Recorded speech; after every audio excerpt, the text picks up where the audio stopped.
government school. Supposedly a good one, New Trier in the suburbs outside Chicago. Routinely makes lists of top high schools. I got to go there because I lived in a nice neighborhood. And of course, most Americans are assigned to school based on where we live. People accept that, but that's crazy.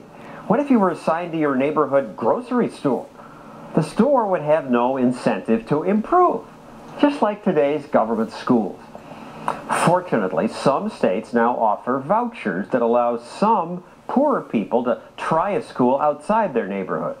Parents love it. In Louisiana, some 8,000 kids got voucher money this year, and most use it to go to a private school.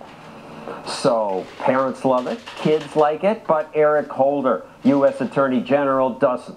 And last month, the Department of Justice went to court to stop Louisiana from issuing some of those vouchers. Why? Holder claims it'll interfere with his desegregation efforts. He wouldn't come on the show to explain, so let's ask Louisiana Congressman Steve Scalise. What's going on? Hey, John, how are you doing? Look, in Louisiana, the state put in a program that allows 8,000 children that are low income to have real options if they're in a failing school. Eric Holder is saying that these students should be trapped in these failing schools and not have options if their parents choose to send them to a school that can actually give them a better opportunity for a future in life. So it's one of these perplexing things that you're seeing, and it just shows the warped and misplaced priorities of the Barack Obama administration. The fact that even in these budget times that are so tough. Wait a second. I mean, they have a reason for this. They say that the vouchers impeded the desegregation process, and last year, Louisiana vouchers increased racial imbalances in 34 schools. Well, I don't know where they're making those numbers up from, because over 90% of the students that we're talking about in Louisiana are minority students. And their parents are the ones who are saying, we want our child to be removed from this failing school so they're not trapped in a place that they can't get an education and go somewhere else where they have better opportunity in life. Why should you deny them that opportunity?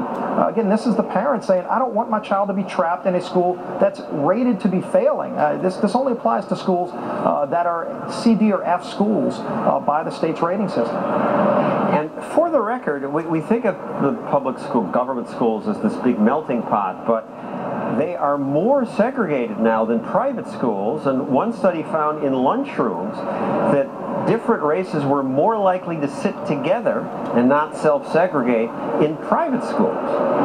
Absolutely. You will help desegregation by allowing this program to go forward. And again, it's been a very successful program, and the parents love it.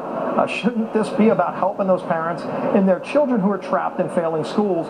And instead, Eric Holder says, I don't care that you should be trapped in a failing school so that we can engage in some kind of social experiment in Washington, D.C. And Congressman, let me toss sort of an odd idea at you from the left. In Slate, there's an article which argues that if you send your kid to private school, you're a bad person because it's important to preserve the public schools. She writes, it would ruin one of the most essential institutions to get what's best for your kid.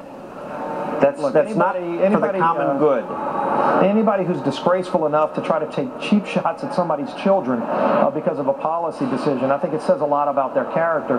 But if you look at kids that across the country, whether it's white, black, rich, poor, if someone's sending their kid to a private school, they're still paying taxes that go to that public school, and now that's one fewer child the public school has to educate. So there's more dollars per capita. It actually takes money away, in essence, from public schools if you shut down the private school system. So I'm not sure what they're trying to achieve. Again, maybe they just want to dumb down the system, but the fact that you've got public and private schools shows there's a need out there to fill a void where parents feel, look, if I think there's a better option to educate my kid, why would you want to deny the parent and the child that opportunity for a better education?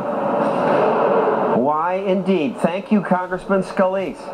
Coming up, Thank you, John. Union teachers rioting in the streets.